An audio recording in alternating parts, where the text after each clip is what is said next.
अस्सलाम वालेकुम स्टूडेंट्स, कैसे हैं आप सब। उम्मीद करता हूँ खैरियत से होंगे। I am sir Numan Ijaz, mathematics teacher. Welcome to my new YouTube channel Mathverse. Student, आज की क्लास में हम सेकंड ईयर की न्यू बुक मैथमेटिक्स का आगाज़ करेंगे, जिसमें इंट्रोडक्शन और बोर्ड एग्ज़ाम पैटर्न बताया जाएगा कि बोर्ड में पेपर कैसा आता है। ठीक है, तो स्टूडेंट इंट्रोडक्शन की बात की जाए तो हमारे पास टोटल इसमें जो यूनिट्स हैं वो 11 यूनिट्स हैं।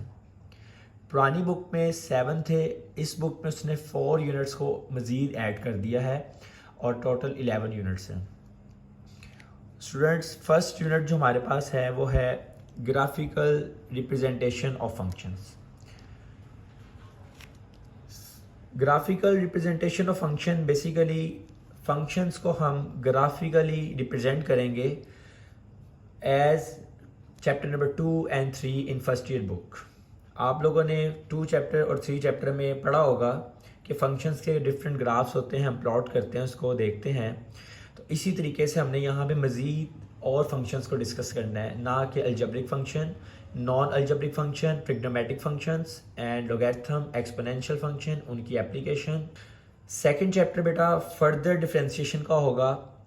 बेसिकली ये चैप्टर हमारे पास 13 चैप्टर की एक्सटेंशन है।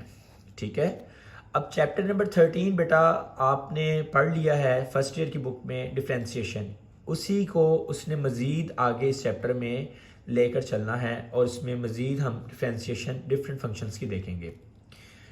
इंटीग्रेशन बेसिकली एंटी प्रोसेस होता है डिफ्रेंशिएशन। जो स्टूडेंट चैप्टर नंबर 2 करेगा उस स्टूडेंट को चैप्टर 3 की समझ आएगी, वरना चैप्टर 3 की समझ किसी भी स्टूडेंट को नहीं आ सकती, because chapter number 2 he base है चैप्टर नंबर 3 की। अगर आपको चैप्टर 3 समझना है तो चैप्टर 2 और 13 को क्लियर करना पड़ेगा। Unit number 4 differential equation. ऐसी इक्वेशंस होती हैं स्टूडेंट्स जिसमें डेरिवेटिव इन्वॉल्व होते हैं। हम इन इक्वेशंस में इसके सोल्यूशन फाइंड आउट करेंगे और एक दो मेथड से, इसके डिफरेंट मेथड से इनको हम डिस्कस भी करेंगे। Analytical geometry. स्टूडेंट, हमने ज्योमेट्री के बारे में ऑलरेडी 9 क्लास 10 क्लास में न्यू बुक्स आ गई हैं, उनमें भी आ चुका है ये, तो ये चैप्टर वहाँ पे भी है और पुरानी बुक में भी था। स्टूडेंट, एनालिटिकल ज्योमेट्री में हम डिस्कस करते हैं कि ज्योमेट्री क्या है, एक्सिस क्या होते हैं, शेप्स क्या होती हैं, ट्रायंगल क्या है, डिफरेंट शेप्स के बारे में स्टडी करेंगे और उसको एनालाइज करेंगे, इसकी स्लॉप्स को और उसके फंक्शंस वगैरह भी देखेंगे।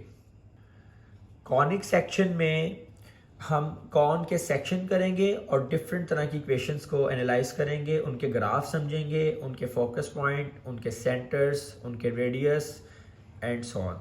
Unit number 7 kinematics. बेटा ये बेसिकली मैकेनिक्स की ब्रांच है और हम इसमें ऑब्जेक्ट की मोशन को स्टडी करते हैं, बट उसके हम वजूहात को स्टडी नहीं करेंगे कि किस वजह से ये मोशन हो रही है। ठीक है, इसमें फर्दर हम देखेंगे वेलोसिटी क्या है, उसकी इक्वेशंस को देखेंगे, एक्सेलरेशन क्या है and so on. Numerical methods. बेटा हम डिफरेंट सिस्टम्स को अप्रोच करते हैं नए नए तरीक़ों से सॉल्व करने के। आपने 9 क्लास में पढ़ा होगा क्रैमर्स रूल, इन्वर्जन मेथड, ये सारे डिफरेंट मेथड्स हैं किसी भी सिस्टम को सॉल्व करने के लिए। ठीक है, इसी तरह हमारे पास कोई इक्वेशन होंगी, हम उनके न्यूमेरिकल अप्रोच से उसको हम सॉल्व करेंगे, हमारे आंसर्स आएंगे। आइट्रेशंस करेंगे हम उसमें, न्यूटन राफसन मेथड है, गॉस जैकोबियन मेथड है, डिफरेंट तरह के मेथड्स हैं हमारे पास जिसमें हम इनको स्टडी करते हैं। नेक्स्ट यूनिट है unit number 9, inverse trigonometric function and their graph. बेटा जैसे आपने ट्रिग्नोमेट्रिक फंक्शंस पढ़े हैं यूनिट नंबर 10 फर्स्ट ईयर में, अब हम उसके इनवर्स फंक्शंस पढ़ेंगे और उनके ग्राफ्स को स्टडी करेंगे।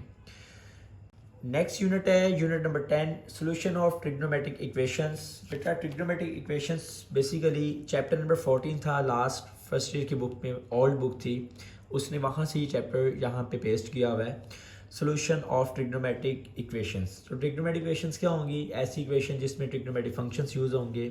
ठीक है, उसके हम सॉल्यूशंस को फाइंड आउट करेंगे। Last unit vector value function and their differentiation. Student, इसमें बेसिकली क्या होता है, हमारे पास वेक्टर्स होंगे, हमने उनके फंक्शंस को भी डिस्कस करना है। लास्ट टाइम आप वेक्टर का चैप्टर पढ़ चुके हैं, चैप्टर नंबर 14 फर्स्ट ईयर की बुक में। अब उसी तरीके से हमने यहाँ पे देखना है, प्रोजेक्टाइल मोशंस देखेंगे। आपने चैप्टर नंबर 14 डिस्कस कर लिया है वेक्टर्स का फर्स्ट ईयर की बुक में। हम इसी के चैप्टर को कंटिन्यू करते हुए हम वेक्टर वैल्यूड फंक्शन को देखेंगे एंड उसके डिफरेंशिएशंस को भी देखेंगे। उसमें आ जाएगा हमारे पास वेक्टर्स में, आपको पता है वेलोसिटी भी आती है, एक्सेलरेशन भी आता है। उनकी हम फर्दर इक्वेशंस को क्या करेंगे, डेरिवेट करेंगे कैसे आई हैं। ये हमारा था introduction second year new book का, जिसमें हमने 11 के यूनिट्स को देखा और हमने देखा कि इनमें कौन कौन से हमने चीज़ों को डिस्कस करना है। ओके, अब हम बोर्ड पैटर्न की तरफ चलते हैं। स्टूडेंट, अब बोर्ड एग्ज़ाम पेपर पैटर्न क्या होगा इसका, same as it is first year paper pattern होगा। 100 मार्क्स का पेपर होगा इसका टोटल, ठीक है। कितने मार्क्स का पेपर आएगा, 100 मार्क्स का पेपर आएगा, जिसको आपने कैसे देखना है। Objective type question number 1 20 MCQs 20 marks के होंगे। सब्जेक्टिव टाइप पेपर में पार्ट 1 में शॉर्ट क्वेश्चन को पार्ट 1 कहेंगे हम, क्वेश्चन 2 3 सिमिलर होंगे, 12 क्वेश्चन आएंगे, 8 अटैम्प्ट करने होंगे जो कि 16 मार्क्स पे मुश्तमिल होंगे। इसी तरीके से क्वेश्चन 4 13 क्वेश्चन आएंगे और 9 अटैम्प्ट करना है, 18 मार्क्स पे कॉन्सिस्ट होगा। इसी तरह क्वेश्चन नंबर 4 है, 13 पार्ट आएंगे, 9 पार्ट अटैम्प्ट करने हैं जो कि 18 मार्क्स का होगा। पार्ट नंबर 2 लॉन्ग क्वेश्चन है बेटा, इसमें अटैम्प्ट एनी 3 करने हैं आपको। 5 क्वेश्चन आएंगे, सेम पैटर्न से आएंगे, जिसमें आपने क्या करना है स्टूडेंट, कोई से 3 लॉन्ग अटैम्प्ट करने हैं। ये याद रहे, अगर आपने क्वेश्चन 5 किया तो उसका ए पार्ट और बी पार्ट मस्ट होगा। ये नहीं होगा कि आप 5 का ए पार्ट कर रहे हैं तो क्वेश्चन 7 का बी पार्ट करके आप कहेंगे आपका एक क्वेश्चन कंप्लीट होगा, ऐसा नहीं होगा। कोई से आपने 3 क्वेश्चन अटैम्प्ट करने, कंप्लीट अटैम्प्ट करने हैं, तो आपके 30 मार्क्स यहाँ से आ जाएंगे। 50 मार्क्स के आपके शॉर्ट क्वेश्चन बन जाएंगे एंड 20 मार्क्स के आपके MCQs बन जाएंगे, जिससे आपके 100 मार्क्स का पेपर कंप्लीट हो जाता है। ओके स्टूडेंट, आज का लेक्चर हमारा यही था और उम्मीद करता हूँ आपको बुक का इंट्रोडक्शन समझ आ गया होगा कि हमने क्या चीज़ें डिस्कस करनी है, और बोर्ड पैटर्न समझ आ गया होगा कि बोर्ड में पेपर किस तरीके से आएगा। अल्लाह हाफिज़, अपना ख्याल रखें और चैनल को अपने दोस्तों में भी शेयर कर दीजिएगा, लाइक और सब्सक्राइब लाजमी कर दीजिएगा।